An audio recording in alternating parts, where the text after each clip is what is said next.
Kia ora team, Kumi here from 64TS, back to you with warming up for an event series part 2. Back with the appropriate warm-up time is absolutely crucial to maximise the outcome of your event. The event time is subject to change, so then that also is going to change the warm-up time that we have as well. It won't change the length of warm-up, but it will change the warm-up time, and in some cases it actually will change the length of warm-up, but we'll get into that in a later series. Read your heat schedules and times and pay attention to the floor, because they're always subject to change, so anything can happen on the fly. But generally, if you know that workouts have a set time cap, they have X amount of time for transition periods, whether they are in front or behind the clock, you should be able to have the confidence to read the floor and understand, like, hey, if there's 3 heats of 10 minutes and a 5-minute transition, I'm 45 minutes away. Okay, so that's going to be your timing protocol. If you do have a support network, please get that person that can read that floor and understand those things.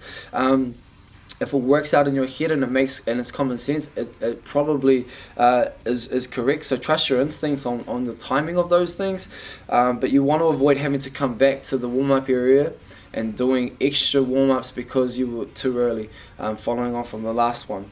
So just because other people are warming up doesn't necessarily mean you have to warm up either. Too frequently we see when we go to events that we'll walk into a warm-up room and the event will be on in, say, an hour, 15 minutes, and then we see multiple athletes in the warm-up area hitting things at an intensity that's probably like a little bit too high for the current situation that they're in, or they've got a weight loaded on the barbell that is pretty accurate to the one that's on the floor, and again they're an hour 15 minutes away. So what that does to us as individuals, like, man, we see people that we recognize that are in our heat times that are going that are warming up at an intensity already out of the warm-up area, and we think to ourselves, holy shit, we've got to do the same thing.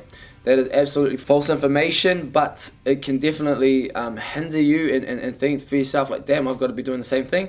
So understand your warm-up times, understand the floor times, and again, just trust in your instincts and you'll get the accurate warm-up that you need to be out on that competition floor to maximize the outcome of your event.